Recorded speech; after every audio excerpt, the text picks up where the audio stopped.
What's up, YouTube? I'm Mike, and today I'm finally back with a new video. You might have guessed the reason I've been away from the camera for so long is because I started a new job, which forced me to get off of my out-of-work schedule. When I'm not working, I have my wife and I are degenerate show watchers. So we get into this disgusting habit of binge watching TV all night. And it's really nothing for us to stay up till 3 or 4 o'clock in the morning watching TV and then sleep till 11 or 12. And when you start a new job and you have to get on a work schedule very rapidly, it makes for some pretty tired evenings in that first week or so. I would like to preface, well, this is going to be kind of an interesting video, guys. So first of all, let me just say, since I did so much complaining in previous videos, this new job that I got is absolutely phenomenal in every way. I cannot tell you how thankful I am to be employed by this particular company.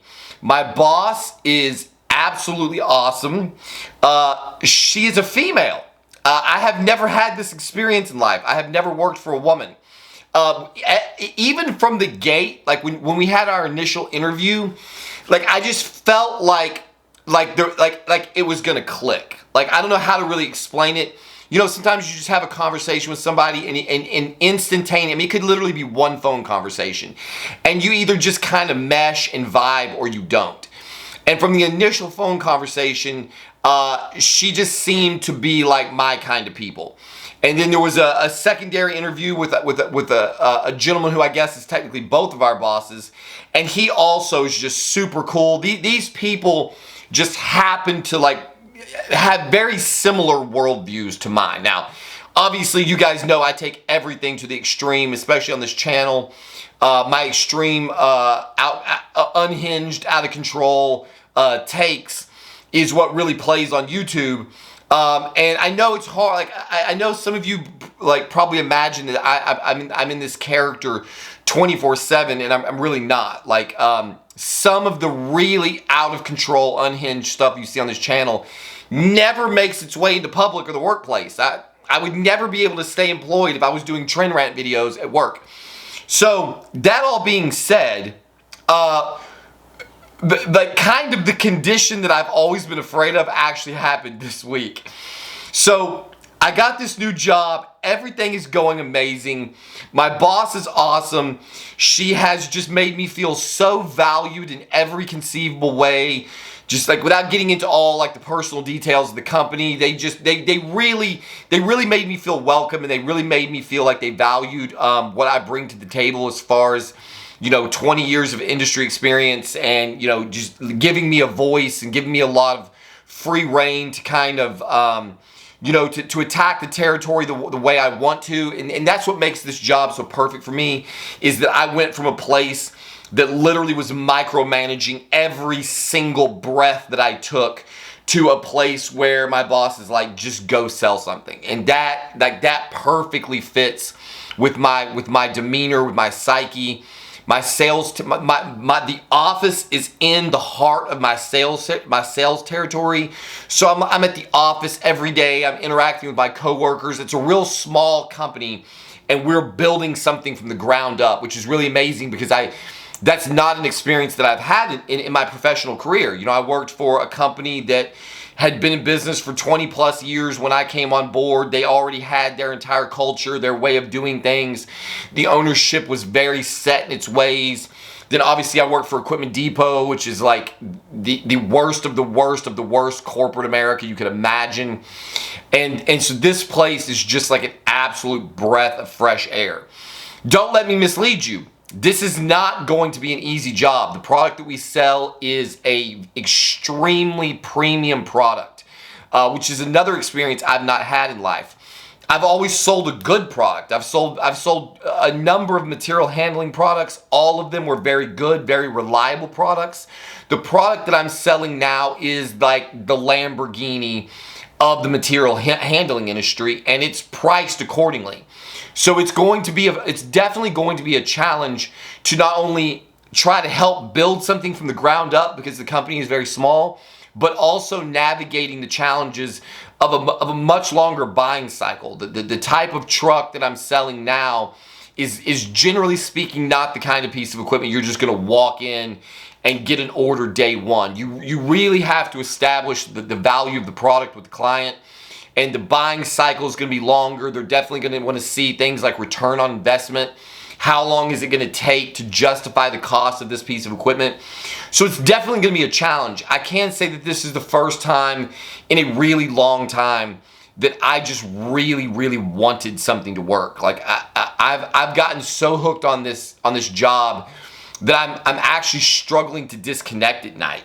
So like instead of making YouTube videos, I've been coming home and getting on various social media platforms, trying to recruit other people to come to work for us. I'm just kind of constantly thinking about work because it feels like there's so much to do, and there really is, and they're giving me a lot of leeway to do that, to get those things done. And so that all being said, on Friday I'm standing in my boss's office, and she goes, I heard you have a YouTube channel. And I was just like, oh, God, here we go. Like, this has been going so perfect. Like, I could not have scripted this job to be any better. And she says that, and I probably just blushed. And I literally just looked at her. I was like, should I go ahead and turn in my belongings? I just think that's going to be it, right? And there's no reason for that to be true. There's absolutely no reason for me not to be able to just express myself on YouTube, keep it completely separate from work, have my antics here, do my little therapy sessions that I do with you guys. That's what this channel's always been about. Me just like having a place to vent and exercise my demons in a very public fashion. And there's really no reason that should affect my employment. But some people are more sensitive than others, and she actually she laughed about it and she rolled with it and she seemed super cool with it. And so hopefully that's the case. Hopefully, I can do both, because the thing is, I'm not gonna hide. That's just the truth of the matter. Like, I'm really good at my job. I'm really good with my customers, but I'm not going to then just like come home and pretend to be somebody I'm not. So that's sort of a longer than I wanted sort of intro to this video. Work is going as good as I could possibly imagine it going. Everybody I work with is super awesome and cool. My boss is awesome. And now even this is kind of out in the open and doesn't seem to be like it's going to be an issue. And so that's like obviously like winning at all angles. When you feel like you're free to be yourself and do your job and not have to pay some kind of ridiculous consequence for it, that's obviously the ideal set of circumstances. So that's what's been going on. That's why I haven't been making any videos. Basically every single night I come home, I've got lingering things to do for work, that I can't get done on the road during the day. And then the other thing that's been going on is for those of you who follow my channel just because you like to hear my narratives on my life, a few weeks ago, right before I started work, my wife and I were at the gym, and they had the hockey, the NHL playoff game was on. And we're both kind of watching it, while we're lifting, and she starts asking questions. She's kind of showing an interest. For those of you who don't know, my wife is actually a huge sports fan. She's a bigger sports fan than I am. Like, she's got the ticker that's constantly giving her the update on what the Cowboys are doing, or the Mavericks, or the Rangers. And I personally stopped watching professional sports when things got political. Like, I don't watch sports to see people kneeling. I don't care about these athletes' political or social agendas. Like, I just want to watch the game and enjoy the sport of it. And I got such a bad taste in my mouth when shit went sideways with the politics. I really stopped watching professional sports completely. And we used to do like the fantasy leagues and all that, and I just cold turkey quit it. And so, but my wife has never gotten into hockey, and I was like, hey, the playoff hockey is undeniably one of the most exciting things to me. It's one of the most exciting things in professional sports. And so we have actually watched every single NHL game, NHL playoff game this year. The Dallas Stars are still in it. We thought they were going to put it away last night before, I can't remember, and they didn't. So they still have two more opportunities to go to the conference finals. And so that's all we've been doing. My wife and I have just been coming home, watching hockey games, hanging out, doing doing stuff that pertains to my job. I've been to the gym like twice. My boss said something to me about how big I am, and I was like, believe it or not, like this is not big for me. I'm like down 15 pounds right now. So that's why I haven't been making any content. I'm finally kind of, my body is caught up to the routine. I've got myself on a good schedule. My boss has just been unbelievably understanding that I told her right out the gate, I was like, I'm not a morning person. Okay. Like, I'll do whatever I have to do to keep my job, but like 6 a.m. in the morning is not where you're going to get the best work out of me. And so she's just been freaking remarkable and amazing in allowing me to work a schedule that allows me to be the best version of me, both at work and at home. And so again, you can't ask for any more than that. So because of the fact that I have such a good job, I'm enjoying my work for the first time in a really long time.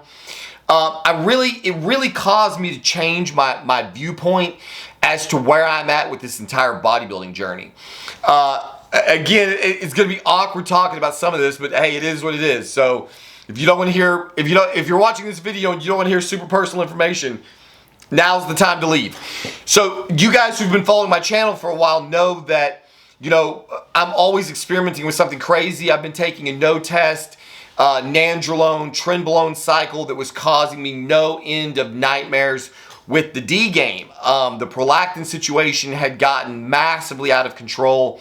I made a couple of videos saying that I finally figured out how to tame it. Dosing the cabergoline in the right doses had things working pretty well. But if I'm being totally honest, I was never able to get it perfectly dialed in for the long term. So I had it dialed in for like a week and a half, and then I started having performance problems. I think primarily those performance problems were caused again by the fact that I just don't believe that 1.5 milligrams of cabergoline is how much I need. And so I started trying to taper it down, and then the problems returned again. And when I started work, I just kind of lost my edge with being willing to put up with this. It was one thing when I was home all day and my wife was getting a lot of my attention.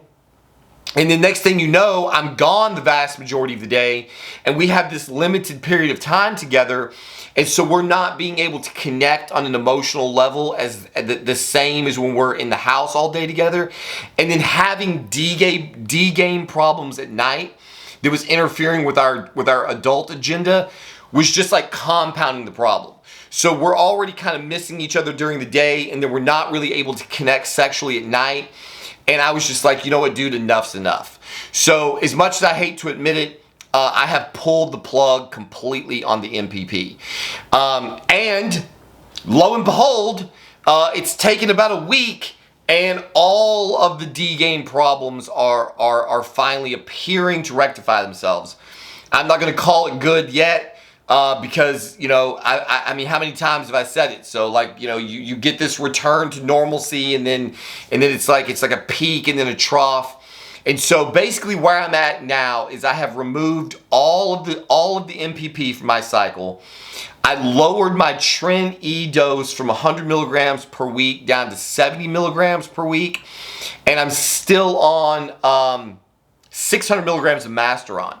So this is like the lowest amount of gear I have run in at least a year. Okay, so where we're at now is approaching what I would consider to be like TRT kind of doses. I know that sounds crazy because we still have a total of 670 milligrams of gear.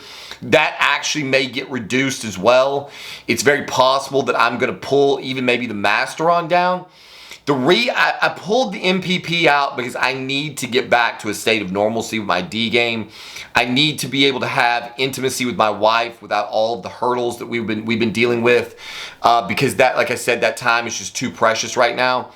And so I needed to make sure that that was the cause. And so it definitely seems to be the nandrolone phenylpropionate. The MPP is a very, very short-acting ester, and so it's run out of my system very rapidly. I've already been able to successfully reduce the amount of cabergoline that I'm taking without having a reoccurrence of the Deca-D type problems. And the other thing I did run into, though, is as the nandrolone was coming out of my system, my E2 started feeling low, which is what you would expect, being that 300 milligrams of nandrolone is definitely going to be aromatizing to some degree or another. I was of the mindset that it was aromatizing very, very little based on the blood work that I've done, but effective like 2.5 days ago, I upped my, I was taking about 0.16, 0.18 of estradiol valerate every other day. And then I bumped that up to 0.1. I stayed stable at 0.18 and felt better. And then a couple of days ago, I decided to go up to 0.20. And this is now the best that I have felt in a very long time as far as my estrogen goes. I had started to notice that I was feeling a bit disconnected from my wife, and which is a hallmark sign of low estrogen. And so I'm now taking more estradiol valerate than I have ever taken. I was very nervous to go to the 0.20 dose. On paper, that should put me at the very, very top end of the range, slightly above maybe even the top end of the range. But again, with the absence of the nandrolone in the equation to be aromatizing, I have not had any signs or symptoms of high estrogen yet. Zero gyno, zero excessive emotionality, no bloating, rapid weight gain, all of the things that would be hallmarks of high estrogen. And my libido is coming back in a very strong and functional way, which again is what you would expect if you had knocked your estrogen a little low. So I think what happened was I started bringing the NPP down, which lowered my prolactin into a functional level. So we had a period of good, strong functionality. And then as the NPP continued to lower and I lost some of that aromatase activity, my estrogen started to go in the toilet. And then we had a return of symptoms. And now by putting estrogen back, things are starting to function on a normal physiological level again. So my objective right now is basically to get my D game to be fully functional again on no test, no nandrolone, the usual suspects. The reason that I lowered the trend is twofold. One, I want the least affected sleep possible because I need to be able to be fully functional during the day at work. I need to be firing on all cylinders. When you're in outside sales and you're building something from the ground up, it means a lot of client visits. This is not a situation where I can just kick back and wait for the phone to ring. We don't have that base of business before. I actually joked in one of my videos and on a particular social media platform about the difficulty of working for a company that has a very small market share. The company that I work for now probably has an even smaller market share than where I just came from, which definitely has its pros and cons. In this case, what it means is that I'm spending a tremendous amount of time actively seeking new business. And in my experience, the only way to succeed in getting new business is to be very excited about the products that you have to offer. You can't just go into customer meetings half dead ass asleep. You can't go in there. You have to go in there excited about what you're doing because excitement sells. If I can get somebody excited about going to work with me or about buying my product or about using our service department, then that translates into confidence, and confidence is what is going to get this customer to choose to stop doing business with my competitor and start doing business with me. And so I have to maintain a very high level of energy throughout the day, and I don't need anything in the mix that's going to cause me to get anything less than perfectly recuperative sleep.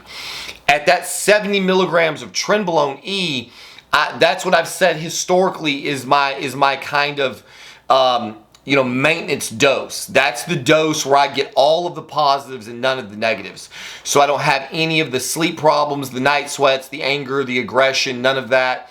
But I'm still able to maintain a very hard, vascular, athletic looking appearance. I get all of the gym performance and the strength gains that I need. I get the nutrient partitioning, the calorie, the protein sparing, the calorie advantages.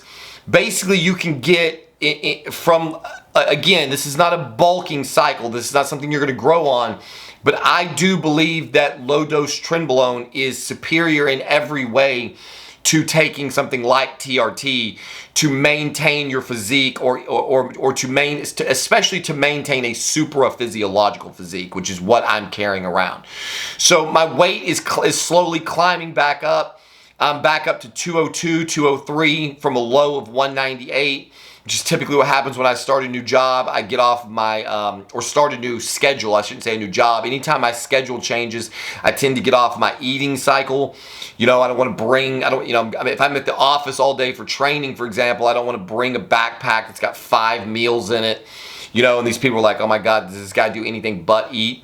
And so I was eating a lot less, and then obviously I start losing weight. So now that I have a little bit more freedom, I'm only in the office around lunch because of the fact that I work in my territory. So I'm on the street most all days, and I can eat and carry around as much as I want. And then I usually stop by the office for a meal, catch up on paperwork, do the necessary things, and then get back on the road. So the schedule so far has been perfect, and it's already translating into physique changes. I'm getting my weight back.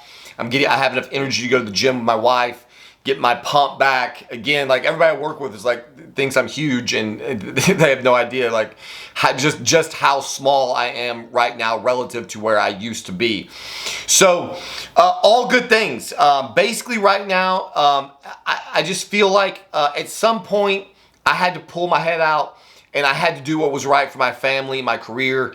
Working at Equipment Depot, like I said, it just had me in this really terrible, ugly depression. I am happy to report, however, that through extensive negotiations with my previous employer, they have agreed to pay me everything that they owe me. So whether or not a takedown video will be coming, I honestly don't know at this point. It's been weeks. It's been like over a month since I've been gone, and the key thing was just that I needed them to do right by me financially, and it appears that they're about to do that. So we'll see how much more I'm not trying to beat anybody down. Like I said before, there's a lot of really good people there. I do think their company is going out of business, at least the Dallas branch. I think that all the signs and symptoms point to that. I don't know how they could possibly stay in business. I guess I could give you this other little tidbit. When I left, there were only 3 salespeople left at the DFW branch of Equipment Depot. And one of those 3 salespeople was a female, and they did her dirty. I mean, she basically got caught up in a gender discrimination situation where again, I don't want to give somebody else's details out. She was just treated very, very, very poorly. I would say that it's likely illegal or borderline illegal. It's 100% unethical. So unethical that when she reported it to HR, they immediately fired her the field service manager, who was her direct report. So they lost me, and then within a month they lost another great salesperson and their field service manager. And I mean, talk about trying to build from the ashes. Equipment Depot DFW is drowning in a sea of their own mistakes. I think honestly, the best way to explain it is that they are reaping what they have sowed. When Lee was promoted to regional manager his task, his mandate was to right the ship, to get that branch back on track. And from what I can tell, he basically torpedoed the entire branch and basically sunk their fucking battleship. I mean, this guy is just absolutely horrible human being to work for in every imaginable way. I could not say a single positive thing about him other than that maybe he's agreed to make it right as far as me getting paid, because we were very, very near a lawsuit. I had already spoken to an attorney. I had already gotten advice from an attorney, and I conveyed that.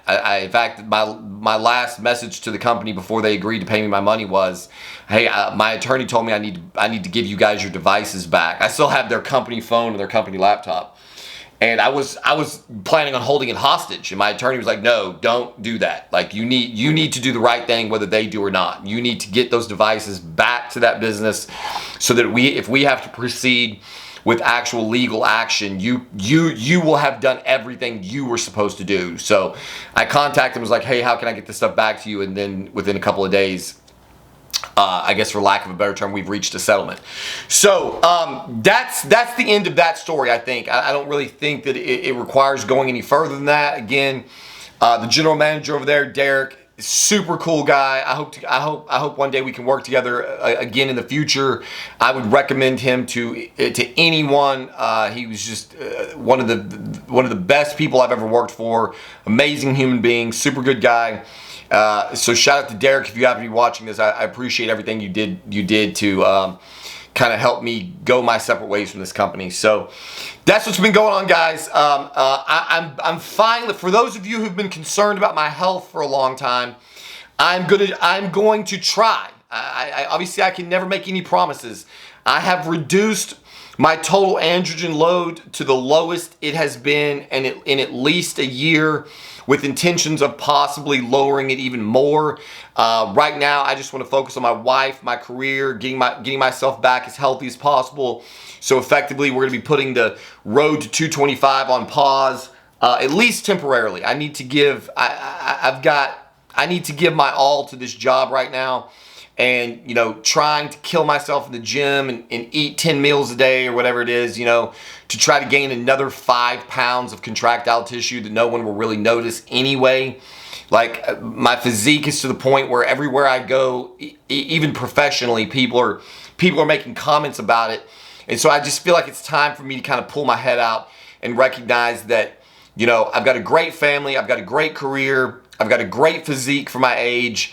And at some point, even though I don't believe in like resetting receptors and all that kind of crap, I think that I could probably use some time to reinvest myself in something different. And the part of the thing is, like, my job right now is so much more rewarding than my career has been in years, that I'm getting a lot of the same chemicals from going to work that I would normally get from trying to build this, super physiological physique. So, chasing new business, getting those wins, helping the company grow, those things are feeding my addictive personality in a way that's making it a lot easier to take a step back from, blasting my mind out with gear and trying to just grow as rapidly as possible. So I think that's what we're going to do for the time being. Obviously, I'll keep the updates flowing as regularly as possible. But like I said, right now the focus is going to be on my family, my career, and we'll just see what comes next. So there you have it. As always, thank you for watching. Stay tuned for whatever's coming up. For those of you who are always constantly messaging me looking for information on cycle advices, guys, when I'm not making new content, please search. Go back to the past. I've already answered almost any question you could have. Go back and watch my old content while you're waiting for new stuff to come out. So there you have it. As always, thank you for watching. We'll see you on the next one.